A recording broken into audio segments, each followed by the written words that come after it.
Funding for This Is Nashville comes from you, our listeners, and Music City Prep Clinic, Nashville-based provider for PrEP and offering comprehensive sexual health services in an environment designed to be safe, professional, and shame-free. Learn more at musiccityprep.org. I'm Cynthia Abrams, and this is Nashville. Here in Middle Tennessee, we're lucky to be surrounded by many acclaimed contemporary writers. Ann Patchett lives here, so does Margaret Rankle, Lori Moore, Alice Randall, ZZ Packer, but few have as deep of ties to the area as Kevin Wilson. Kevin grew up in Franklin County, moved to Nashville to attend Vanderbilt University for undergrad, and eventually landed back in Franklin County, in Sewanee, where he now teaches creative writing. He's the author of 7 books, 5 novels, and 2 short story collections. His first collection, Tunneling to the Center of the Earth, won 2 literary awards, and his first novel, The Family Fang, was adapted into a feature film. This year, Wilson released his latest novel, Run for the Hills. I'm so excited to welcome Kevin Wilson to This Is Nashville. Kevin, thanks so much for being here. Oh, thanks so much for having me. I really appreciate it. I'd like to have you start with reading an excerpt from Run for the Hills, which is the story of 4 half-siblings who have been each left behind by their father as children. They find out that every time he abandons his family, he's made it a habit to reinvent his life, a new career and a new family. The book tells the story of the 4 siblings who were previous strangers to one another, meeting and embarking on a road trip to find their father. The section that you're going to read is from when the 2 oldest siblings first meet each other. Can you give us a little more context about what's happening here? Sure, yeah. So Mad is the main character of the book, and her heretofore unknown half-brother Rube has just appeared on the farm where she works and runs with her mom in Tennessee, and he has just revealed that he is her half-brother. And in the wake of this news, she has invited him back to the house in order to keep talking about this. And so this is the immediate aftermath of her suddenly learning she has a larger family than she knew. Okay, whenever you're ready. This wasn't supposed to be how a family worked. Family was just there when you appeared in the world, waiting for you. Each new addition after that, you had time to prepare to make a place for them in your heart. The only danger was reduction, the numbers thinning out, people leaving. You weren't supposed to suddenly get a new family at 11 o'clock on a Saturday after you'd sold out of eggs. All she could do was stand next to this man, older than her brother, she supposed, half-brother, she supposed. But he wasn't her brother yet in any discernible fraction. It would take time. They had a long walk to the house, so she started to walk, leading the way. I've never had a brother or a sister, she remarked, looking out across the fields, the sun so bright. Me either, Rube replied. He kept a respectful distance now, walking exactly in the footsteps that she made. I'm gonna need some time to get used to it, she admitted. Of course, I needed a lot of time, he told her. I'm still not sure I should have done this, but here I am. Tonally, he was all over the place, these shifts between exclamation and seriousness. Mad, on the other hand, had one tone. It was a tone of patient acceptance with a simmering undertone of deep reticence. Yep, you're here. Mad? He asked. His voice was quieter, and she realized that he had stopped walking, was just staring at her, holding so tightly to his satchel. What? What is it? There's more of us, he finally said. More kids. Dads? Yeah, we have other siblings. It's a lot to handle, he admitted. Maybe I should have told you later. I've been alone, you know. It's been hard to think about this stuff. When I saw you, I just felt like I could tell you. I felt like maybe you and I could figure it out. We don't know each other. You don't know me. I could be so awful, you know? I don't think you are, he said. What was wrong with our dad? God, what an idiot. You haven't wondered where he was? I haven't. He left. He didn't want to stay. He doesn't deserve my thinking of him. And it sounds like he didn't care. He just made more of us. Would you want to find him? He asked. Let's just keep walking, she said, because she wasn't sure what she wanted at the moment. Let's go home and then we can talk. We can get to know each other. She was leading her brother to her home. She was taking him home. She didn't want to talk about her dad. He was gone. He had been gone. But here was Rube, her brother. It was enough. Maybe it would end up being too much, more than she could handle. Maybe it would all get so much worse. How could it not get worse? But for now, walking across the grass to the only place she'd ever called home, it was enough to have someone walking alongside her. You know, we're hearing in that excerpt kind of the origins of their relationship. It's the first time they've met. But over the course of the novel, they really do, all of the siblings really do develop these deep, you know, emotional relationships. And the novel to me really feels kind of like a love letter to siblings and the notion of found family. Honestly, a lot of your books do. Tell me, what is it about this idea of found family and how our upbringing shapes us that intrigues you? Yeah, I mean, it is present in every book I've ever written, and at the heart of it, I think my primary interest in why I write is that I'm a domestic writer. I really am interested in home and how you make that space that can hold the people that you love.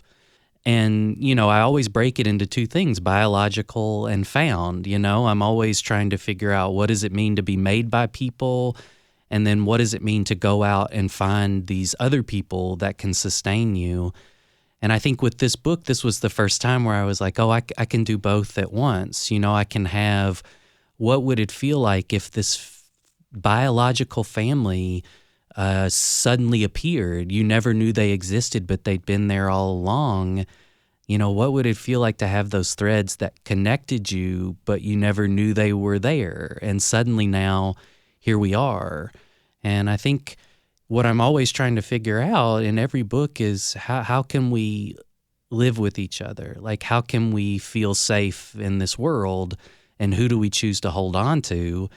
And so I thought, oh, you know, your siblings, the people that grew up alongside you.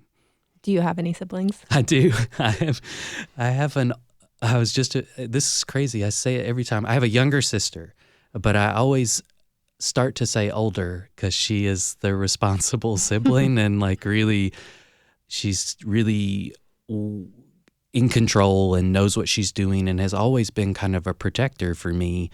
And so I've just always thought of her as my older sister, even though I'm 4 years older than her. But yeah, I have a sister and we're still deeply in touch and we still talk all the time. And I've been, with this book, I've talked to a lot of people who are only children and saying that in some ways reading this book, it was fun to imagine these siblings you never knew that you had. And it's made me think about how much I've relied on the fact that the whole time I was growing up, no matter how isolated I felt or how weird inside my own body I felt, there was this person growing up right alongside you that you could at least turn to every once in a while and say, is this strange? Should I be concerned? What is happening?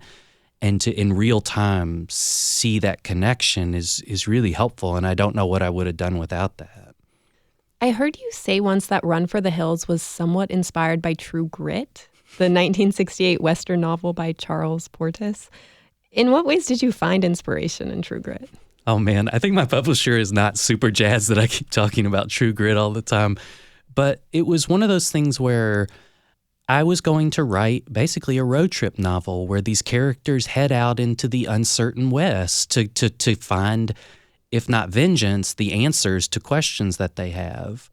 And every time, I am a writer who I don't like shy away from reading books while I'm writing, and I don't worry about things seeping into my work. I kind of want it. And so I often just read books that I think, what would be helpful for me to read? And I thought about the books I love that have that momentum of moving out in search of something, and it was Charles Portis's True Grit. And the minute I reread it, you know, it's a young woman who's heading out in search of answers. I thought, oh, this could be helpful for me. And I love the voice of Maddie Ross. I think she's like one of the greatest American voices in literature. And it's one of those things where it's not necessary for the book, but basically I just decided every single name of a character in my book is going to be the name of a character from Portis's book. So Mad is Maddie Ross and Rube is Reuben Rooster Cogburn. And I just started using the names of the horses in True Grit. I just kind of couldn't stop once I started. And it's just nice to feel connected to this book that you love as you're writing your own book. If you're just tuning in, this is Nashville, and I'm your host, Cynthia Abrams. Our guest today is Kevin Wilson, Tennessee native and the author of 7 books, including his latest release, Run for the Hills. Kevin, you've said that your books are kind of emblematic of different periods of your life. What period is Run for the Hills coming from? Oh, well, I think maybe it's just quickly I need to assert what that means, And so Family Fang was my first novel, and it was just, what does it mean to be made by people? I was a young person becoming my own person and finding the people that I would start my life with, and I had to reckon with that. And then we had a baby, and my next work was just about babies. How do you take care of them? And then the next book, our kids got older, and they weren't babies anymore, but they were still terrifying. And so I wrote a book about terrifying children. And then the next book was about what does it mean to be 40 and look back on your past and figure out how you became the person you are. I mean, I'm writing these books for a reader, but I'm really writing them for me to figure out where I am in the world. And so this book, in so many ways, it's about these siblings who are all getting older. Their father has left, and they go out in search of him in order to make sense of the life that they are currently living, to go seek out someone and then find answers and figure out what the rest of their life will look like. And that's not me right now. I am settled. And I think I wrote this book because I have a 17-year-old and a 12-year-old, and I'm watching them get older, and I'm reckoning with the fact that pretty soon they're going to leave. They're going to go off on their own adventure, and they're going to find out who they are. And I love that, but it's terrifying to me, and it's scary. And I wanted to write a book where these siblings, these kids all go out into the world, but I wanted to kind of give my kids a roadmap that you can go anywhere that you want and you can find all the answers that you need. But if you ever need to, this is how you get back home. This is how you find your way back to us. And that's probably pretty selfish. And I'm sure my kids right now don't care or need it. But for me, I just wanted to write a story where I could imagine a future where things don't end. There's always the possibility it comes back to you. Have they read it? Not yet. I think my oldest son, he does read all of my books, and so he's preparing himself for that. But my youngest doesn't, and I prefer it that way too. I'd love to talk a bit about your writing process. What does constructing a novel look like for you? It's different for anyone that makes stuff. It's always a process that at first you get really wound up on this is how an artist should be. This is how a writer should live. This is what you need to do. Every day get up at 6 and write for an hour. And I think really process is just you're finding a way to make what you want to make within the constraints of the life that you have. And right now, we have kids. I have a full-time job teaching at the University of the South. I really love the life that I have, and I love being with my wife and my family. And so one of the things I kind of decided early on was writing is a thing that I love, and I never want it to feel like a chore or a thing that makes me unhappy because I have to do it. And so what that means is I actually don't write all that much during the year. If you added it all up, it's 2 to 3 months out of the year I actually write because I'm just waiting for the time when I can, when things slow down and calm down and I can enter into that space, and then it's just pure joy. I just go. But that means if you're not writing every day, it means I have to think and I have to hold it in my head. So most of my writing is just me holding the story in my head for as long as is humanly possible until I can have that moment where I sit down and write. What does that look like? So you're just kind of thinking through your plot lines and your characters as you're folding laundry? Yeah, folding laundry is exactly the time and place you should be thinking about your novel. What else are you going to do? But I think I have obsessive thoughts, and I have since I was a kid, and those things can be really, it can be debilitating. It can be really scary because they just kind of appear. And one of the things I found out as I really grew to love writing was that, if I'm thinking about this imaginary world, if I'm thinking about a story that I'm building in my head, it can kind of help keep those obsessive thoughts at bay. And in fact, the obsessive thoughts can become the story that you want to figure out and tell. And so I really do rely right now on my brain. to just keep worrying that story over and over and over. And it's really kind of pleasant. So I kind of work through problems before I ever get to the page because I'm not letting go of it yet. I'm always afraid of writing too soon and getting stuck. So I just see, like, how long can my brain hold a whole story? And then the longer you hold it, the weirder it gets, and you think of things you wouldn't have thought otherwise. Okay, we are going to take a short break. When we return, we'll continue talking with writer Kevin Wilson about his upbringing here in Middle Tennessee and his journey to becoming the author of 7 books. We'll be right back. This is Nashville. Funding for This Is Nashville comes from you, our listeners, and Music City Prep Clinic, Nashville-based provider for prep and offering comprehensive sexual health services in an environment designed to be safe, professional, and shame-free. Learn more at musiccityprep.org. I'm Cynthia Abrams, and this is Nashville. Our guest today is author Kevin Wilson. He recently released his 7th work, a novel called Run for the Hills. Before the break, we heard him read a selection and learned about where that story originated. Now, I'd like to zoom out a bit and look back at how you got here. Kevin, I understand you grew up in Springfield, Tennessee, and then in Winchester out in Franklin County. Tell me, what was that like growing up out there? Well, it was deeply rural and felt a little isolated, and it was really the only childhood I had, so you make do with it. But I think one of the things about, and again, I don't think this is just being a Tennessee writer or being a Southern writer, but being a rural writer means sometimes it's not that you don't like where you live, it's that you know that some of the things you want are slightly beyond the limits of where you are. And so, you know, being a kid who loved art and books and movies and museums, you had to make your peace that if you wanted those things, you were going to have to leave for a little while, right? And sometimes that's just not possible, and sometimes it wasn't possible for me. And so what you then do is you make do with what you have. And so sometimes because the things that I really wanted or desired were not easy to get to, it meant that I had to kind of assemble it myself or find ways in which maybe if I'd had an easier way to access the things that I really wanted, then maybe I would have never found these other stranger elements of what became the person that I am. And so I kind of grew to love that rural life. And there were so many ways in which I always expected that I was going to leave this place, you know, that there was no way I could stay here necessarily and make a life. So you also always had this idea that this was a temporary space, even if it's home.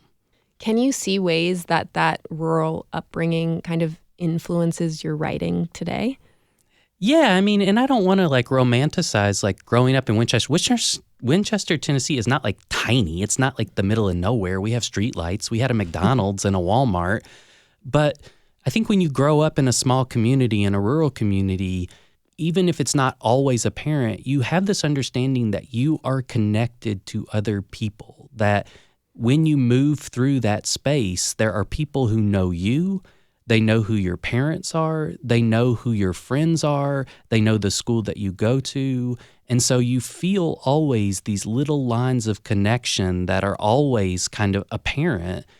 And I don't think that's bad or good, but it made me feel like I was part of something larger. No matter how much I wanted to be my own person, I was walking through a world that was deeply connected. Something I want to ask you about is that many of your books are either set or mention a fictional town of Coalfield, Tennessee. It's kind of a through line through a lot of your novels. And listeners familiar with East Tennessee might say, wait, Coalfield isn't fictional. It's a real place out in Morgan County. But my understanding is that your Coalfield is a work of fiction. Tell me about this town. Where does it come from and why does it come up? If I could, I mean, when you're doing something when you're 19 years old, you're never like, I shouldn't do that because when I've published my 7th novel, when I'm an adult, people will realize this thing. It really just came up because I wanted to write always about small towns, small southern rural towns, but I did not want to write Winchester, Tennessee. I did not want anybody to feel like I was writing about the specific place in such a literal way. And I had read in college when I was like 19 Ann Patchett's novel Taft, which is mostly set in Memphis, but one of the characters comes from a place called Coalfield.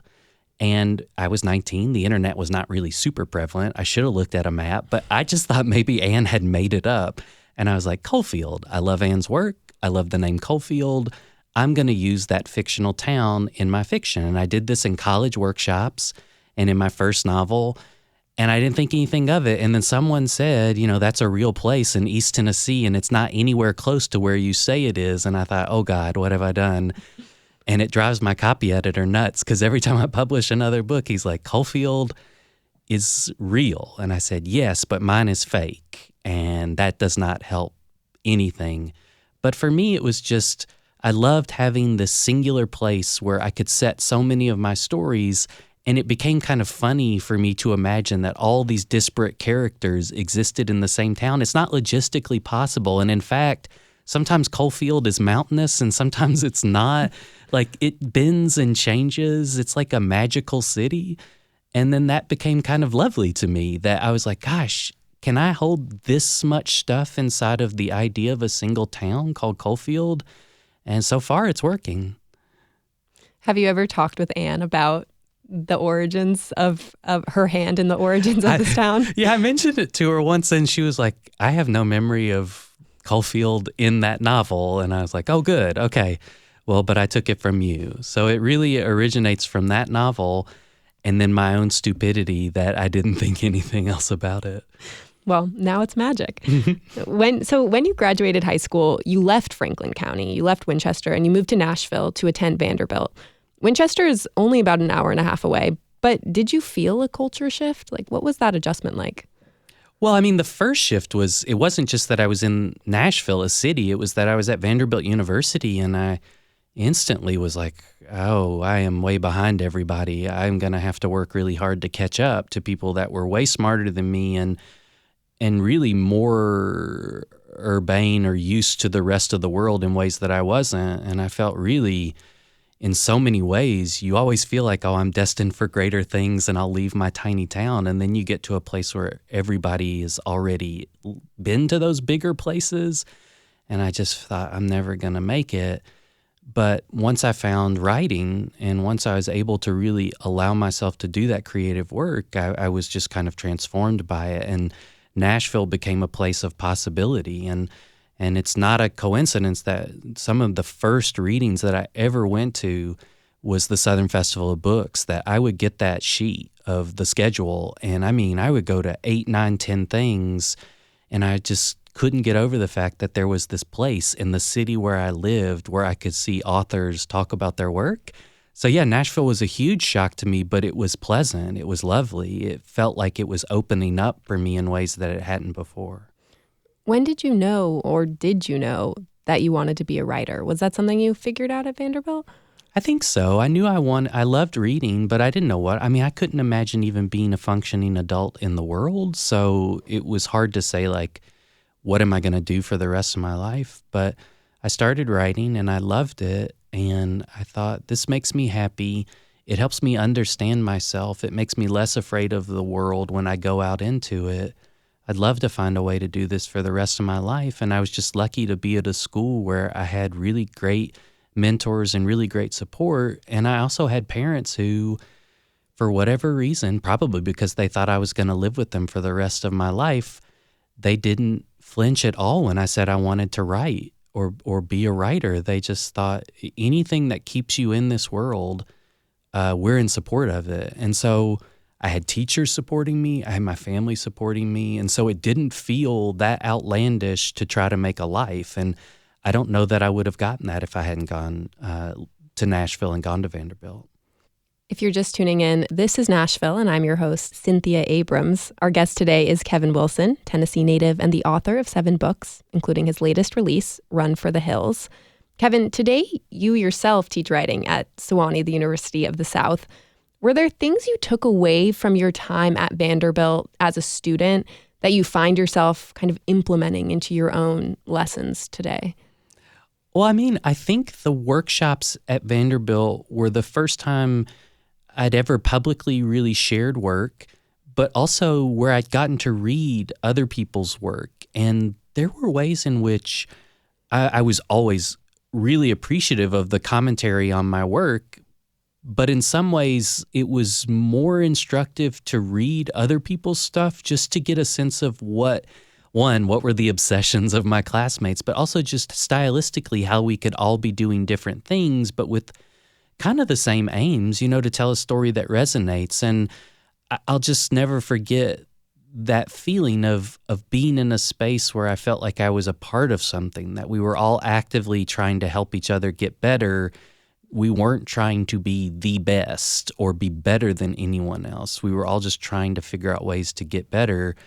And so when I started teaching, I mean, that was my primary focus, was that I never wanted workshop to be a proving ground, a place where people are trying to assert their ability.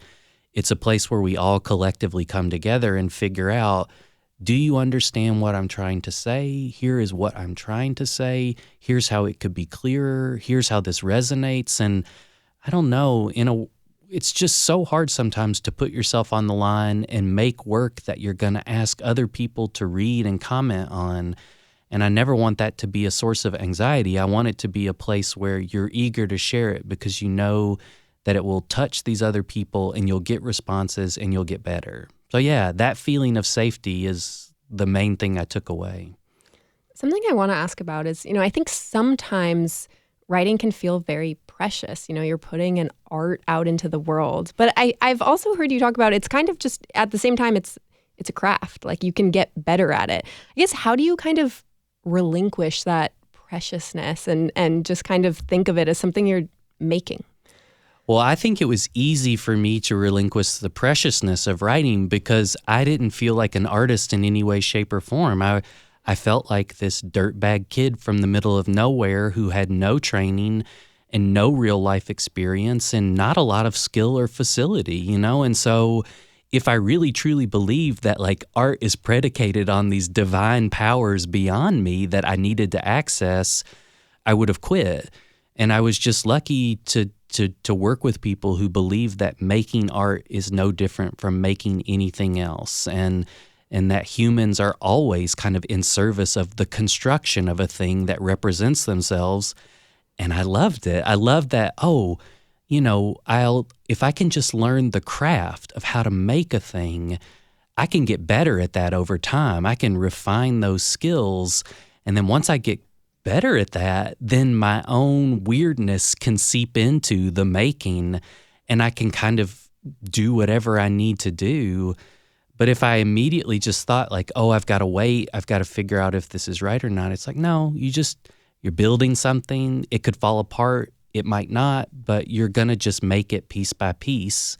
And I don't know, it was a kind of lovely feeling to realize you're constructing something. The American South is known for a very rich literary tradition. I think people often think of Faulkner, Flannery O'Connor, Eudora Welty. But there's also a lot of incredible contemporary literature coming out of the South today.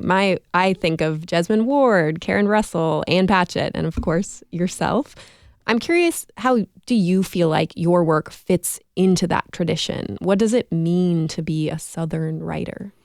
Yeah, that's a great question. I'd love to know the answer to that as well, and I think one thing that the South has been pretty good at is like taking credit and claiming their writers in some ways. Like, I think there absolutely is Midwestern fiction and Western fiction, and yet Southern fiction seems to be a category that's so much more talked about, and I don't know, I can't quite figure that out.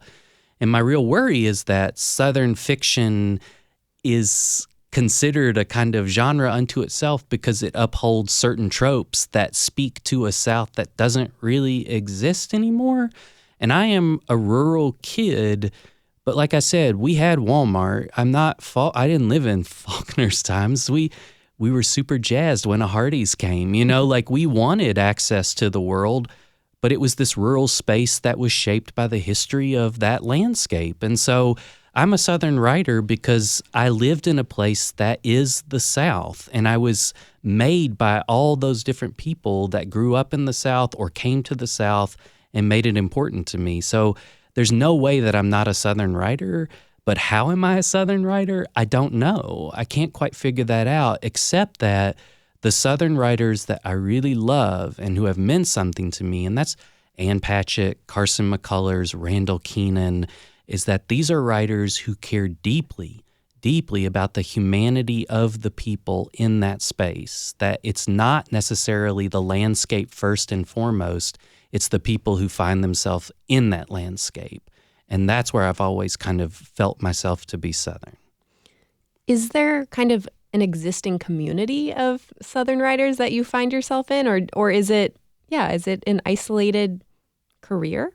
I'm a pretty lonely boy as it goes. I live on a mountain in Tennessee, but I will say that, I think that the community of Southern writers is supportive and do hold on to each other and do read each other, and I think there are these gathering places like the Southern Festival of Books where you realize how many Southern writers there are and all the disparate places in which they locate themselves. So yeah, I do feel a connection to it, and I do feel less lonely as a writer because there are these meaningful writers who are in these states that don't get talked about a lot. Do you know what I mean? I don't think people really think that much is coming out culturally of these places that exist in the Southeast. And so it's always a nice reminder to realize how much new work is being created in this moment. We are going to take one last break. When we're back, we'll continue talking with author Kevin Wilson about his new work, Run for the Hills, and learn more about some of his past publications. Stay with us. This is Nashville.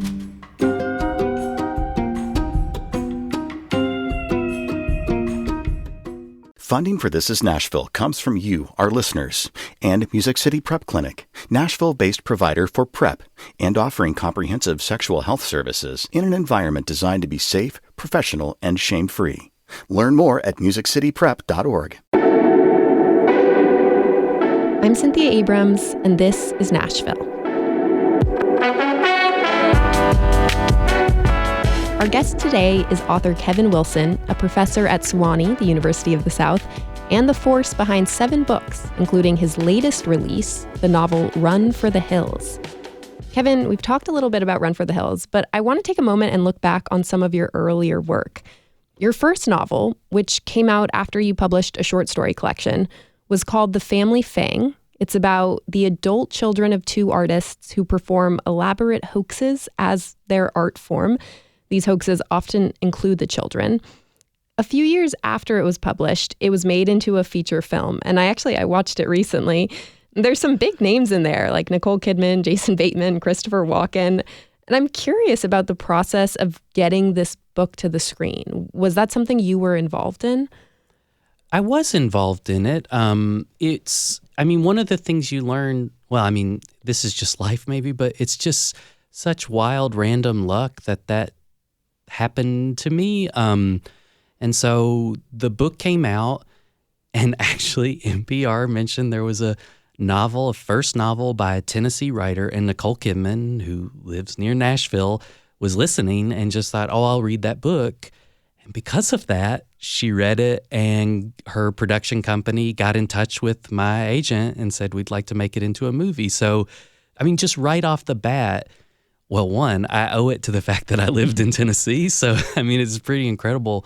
But it was also just that the randomness of that moment. And then from there, I just knew every step of the way it could fall apart, that something could torpedo it. And it was just kind of a magical experience because every time it seemed like it might go away, something kind of incredible happened. A new actor or director came on board, and there was a movie. And I spent I was writing this book in the tiny little basement under our house while my wife was walking around with our kid upstairs at night. And I was so isolated and trying to figure out this story.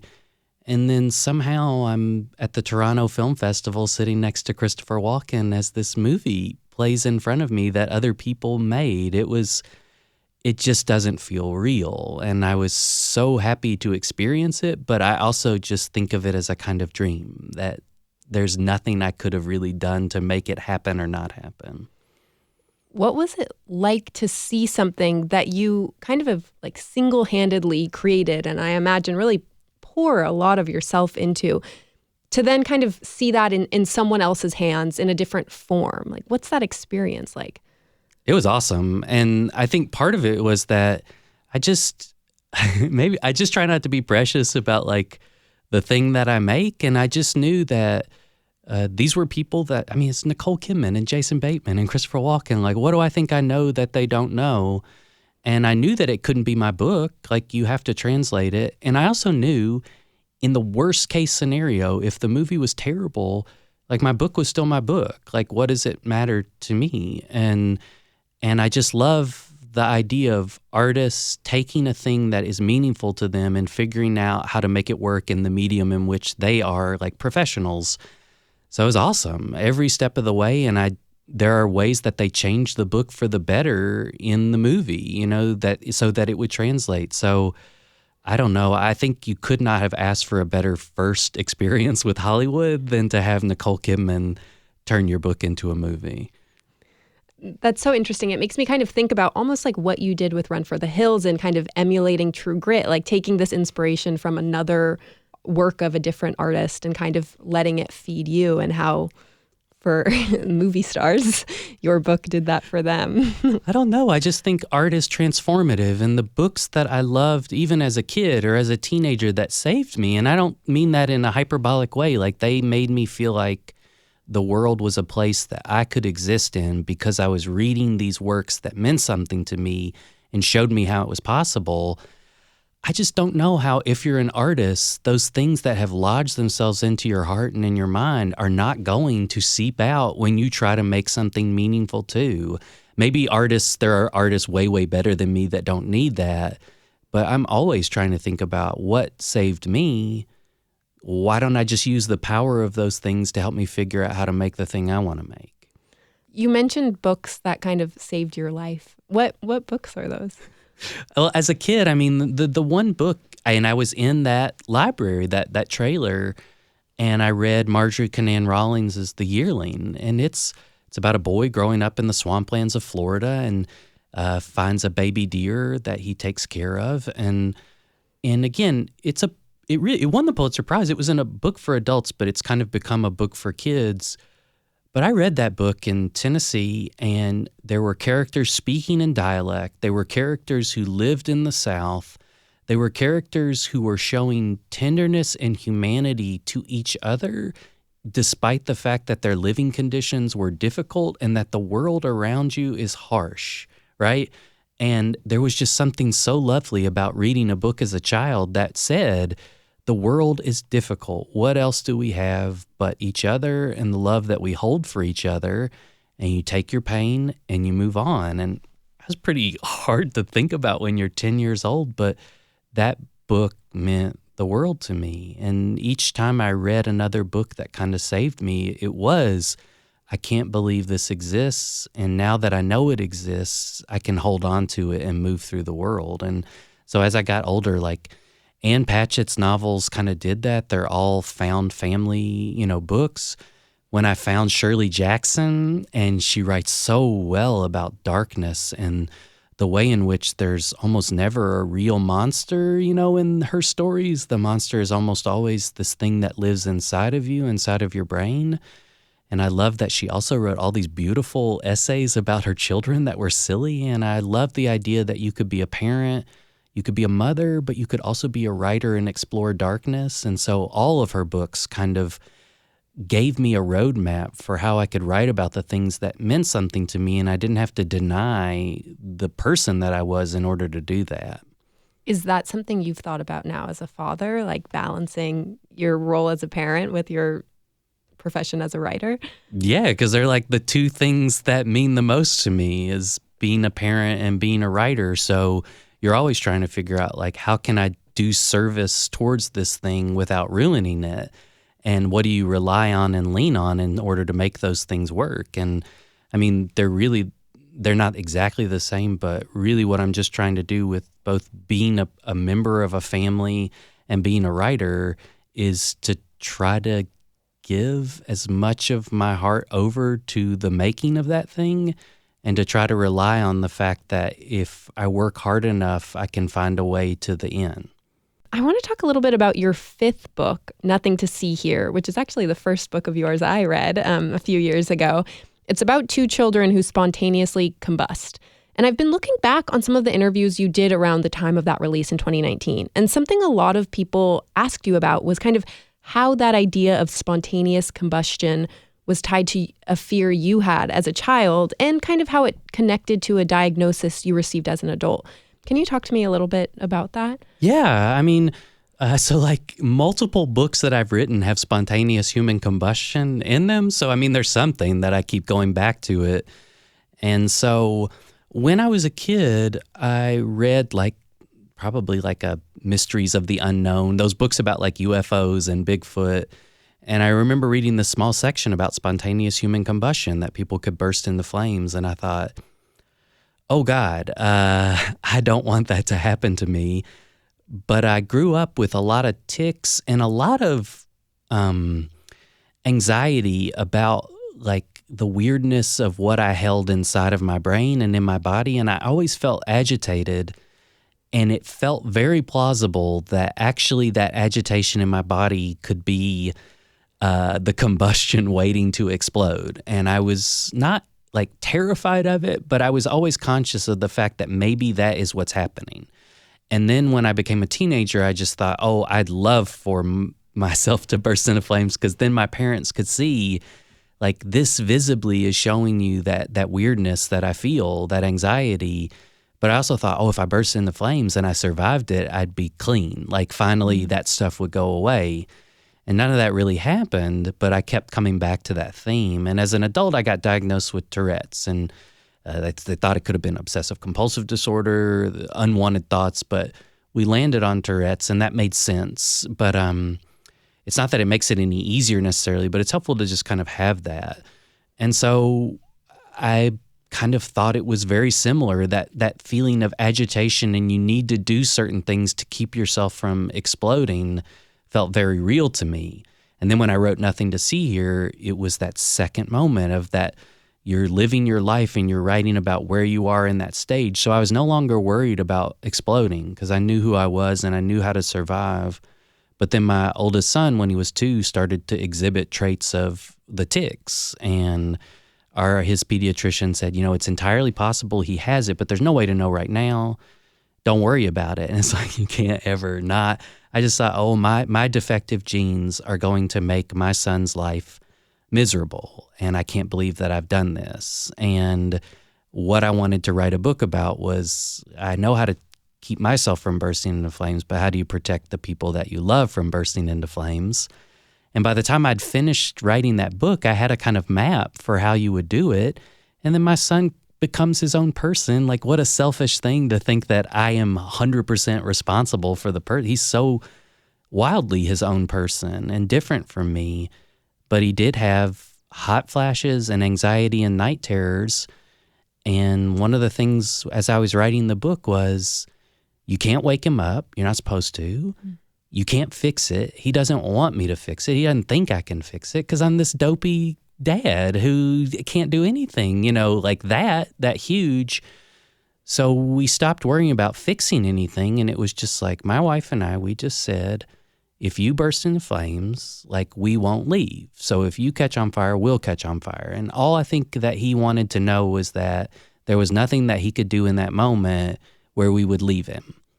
And so when I wrote the book, I was just like, that's got to be it, right? These fire kids are the fire kids, but maybe I can write a story where it's like, okay, but I won't leave you even if you're a fire kid. And if you catch on fire, I'll catch on fire. And I got my way to the end of the book, and I got my way through to keep living in this world. And I just felt like I'm grateful for both of those experiences. Kind of a broad question for you, but why do you write fiction? Why do you see it as an important art form in today's world?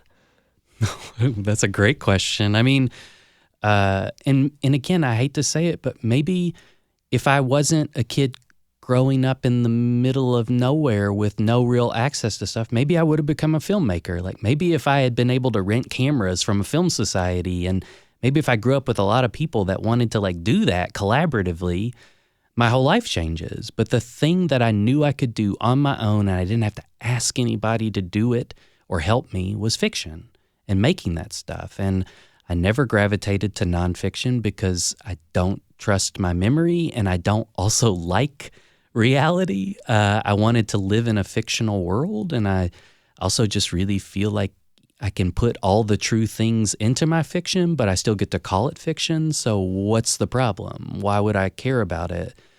And I just still think that storytelling and fictional stories are important. They appeal to the human part of us that responds emotionally to wanting to place ourselves in the lives of somebody who is not us. And that's hugely important. And I think like the things that I tend to love are where I forget myself, even though I am recognizing that this is invented or made up or not real. The kind of one of the loveliest things for me is to say, sure, it's not real, it's made up, someone invented this, and yet my heart is pounding. And yet I love this character so much that it means the world to me to find out if they make it or not. And I don't know, it's like something magical to me that when I go back into the real world, I feel transformed and I feel like I'm able to handle the world because my heart and my brain have trained themselves to respond to these things on the page. It's not real, but it is real. What better could you get from that than those two things at once? The last time we talked, you compared fiction writing to professional wrestling. I thought that was such a great comparison. Oh, I forgot about that. Yeah. Can you tell us what you meant by that? I try to talk to my students. I'm realizing no one really cares about professional wrestling in the way that I do. It's a thing I've loved since I was a kid. And like fiction and professional wrestling, like one of the things, if you tell people you love professional wrestling, most people, the first thing that they want to tell you is, well, you know that's not real, right? It's fake. And I don't know. I don't know what the glee is about telling you that. It's not like when you watch movies or read a book. It's not like people are constantly telling like, you know that's scripted, right? That's all just made up by somebody. I don't care. And one of the things I love about professional wrestling is how much it leans into what is real and what is not. And just like fiction, I think professional wrestling is that moment where you know it's not real, and you know that somebody long before this match took place has determined who's going to win and who's going to lose, right? But you're watching it, and if the two people telling the story are good enough, you stop thinking about that. You absolutely do not care that this is fictional, that it's made up, that it's predetermined. Your heart is responding to the emotion of what they are putting into that scene, and that you will die if this person doesn't win. You do not care whether it's real or not.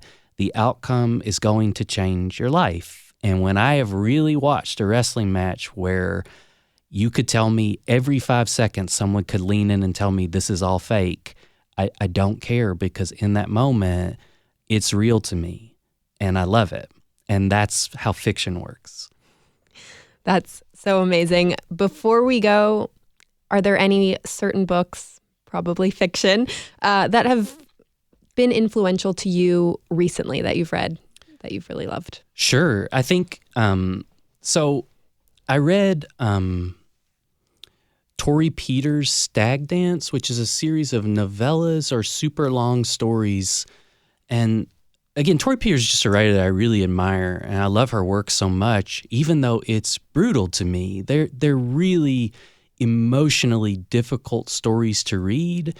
And I think what I love about them so much is how much Peters leans into a resistance to the certainty of what it means to be a human being or to exist in any identity, that Peters is unafraid of saying that all of this stuff is incredibly complicated, and the pain that can arise from that complication is still necessary, that we'll find our way towards an understanding in some way.